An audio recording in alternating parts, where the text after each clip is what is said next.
You are watching BitBNS News.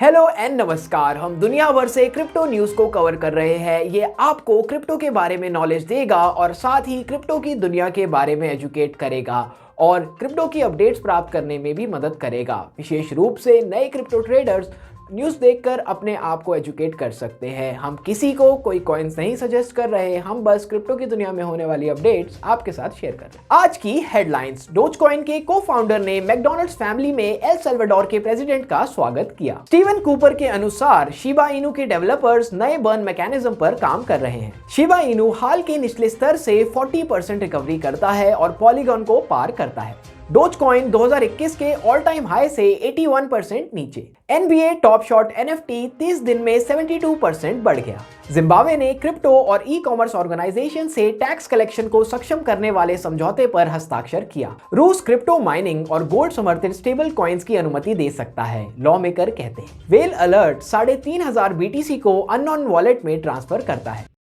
Dogecoin के cofounder बिली Marcus ने Bukele का मैकडॉनल्ड्स क्लब में स्वागत किया। यह मार्कस और फास्ट फूड दिग्गज के बीच ट्विटर पर बातचीत के बाद आया है, जिससे मैकडॉनल्ड्स में पेमेंट मेथड के रूप में डोज को जोड़ने के अनुरोधों की झड़ी लगी। मैकडॉनल्ड्स की वर्दी पहने हुए अपनी एक फोटोशॉप तस्वीर पोस्ट की है। शिबा इनू टोकन को बर्न करने वाली फर्मों में से एक के मालिक के अनुसार मीम क्रिप्टो के डेवलपर्स अब टोकन को जलाने के नए तरीके पर काम कर रहे हैं। वीकेंड के दौरान लगभग 110 मिलियन शीब नष्ट हो गए, जिससे सर्कुलेशन में मात्रा और कम हो गई। हाल ही में एक ट्विटर चर्चा में बिगर एंटरटेनमेंट के मालिक स्टीवन कूपर ने उल्लेख किया कि शीप डेवलपर्स शीप को नष्ट करने के लिए और अधिक तरीके बनाने के लिए नए तंत्र पर काम कर रहे हैं।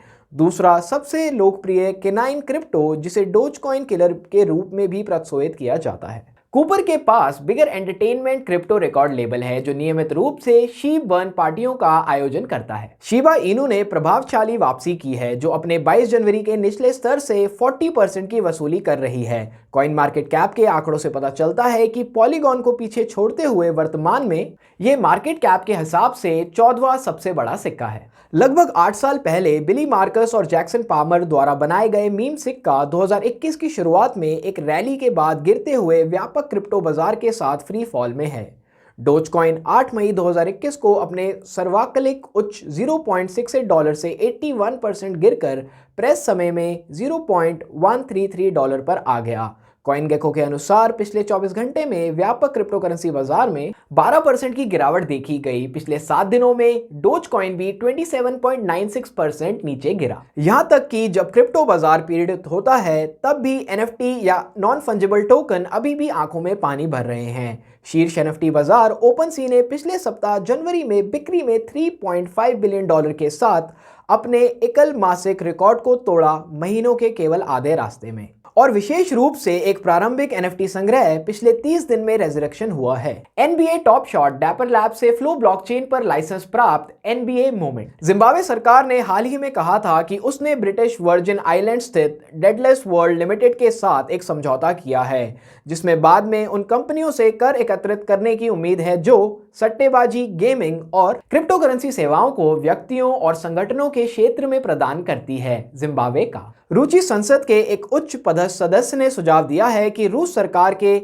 नियंत्रण में सोने द्वारा समर्थित क्रिप्टो करेंसी खनन और स्थिर स्टॉक को वैध बना सकता है। यह बयान बैंक ऑफ रूस द्वारा क्रिप्टो करेंसी के उपयोग और उनके व्यापार और खनन पर व्यापक प्रतिबंध लगाने के प्रस्ताव के बाद आया।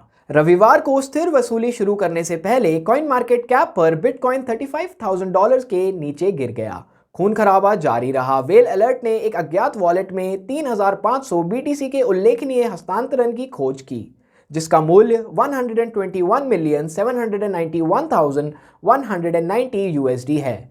प्रदान किए गए लेन देन के आंकड़ों के अनुसार यह पुष्टि की गई कि यह भुगतान 150 से अधिक डिजिटल मुद्राओं बिटफाइनेक्स के समर्थन के लिए जाने वाले एक्सचेंज से किया गया था।